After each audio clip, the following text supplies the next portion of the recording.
Hi guys, welcome to my YouTube channel. Ayan nga guys, pupunta ulit tayo dito sa La Pesta na dating pinuntahan ko. Medyo matagal-tagal na, last year pa kasi yun. At tignan natin kung mayroong silang mga bagong tindang item ngayon para makita nyo. At alam nyo guys, para sa akin dito sa store na ito, medyo namumurahan ako sa tinda nila dito. Ayan nga guys, bali yung dating nakita ko, bali nabenta na, wala na po ngayon.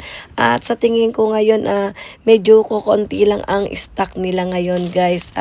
Kaya ayan, nagtingin-tingin ako. Magtingin-tingin na rin kayo, baka meron kayong magustuhan. At puntahan nyo po dito sa La Pesta, dito sa Hachioji, kalapit ng Sky Hotel. 20万でも売ってくんないもん。あとは持ってる人はみんな絶対売らないって言い始めてる。昔のでっかいやつでいくらぐらいになるって言って多分15万から上等でだからどんどんやったら15万から20万はつきますよっつってそれから みそらし。的にはメンズ向けメンズですか？女の子じゃない？女性でも女性でもできるかな。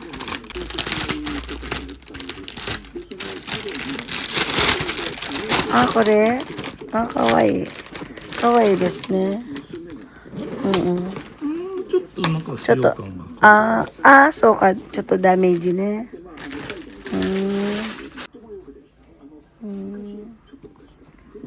ねえ、これみそらしい。こ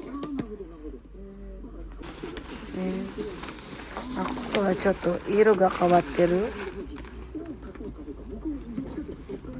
でも綺麗。ちょっとあれだね。まあ古いもね。使ったものだから。今だったらもう簡単に20万ぐらいまで今ついちゃってる物がなくて。Ayan nga guys, naikot ko na kayo dito sa loob ng La Pesta. Ayan nga guys, may nakita akong Chanel bag. Ayan, mura lang siya, hindi po kamahalan. Meron lang siyang konting damage.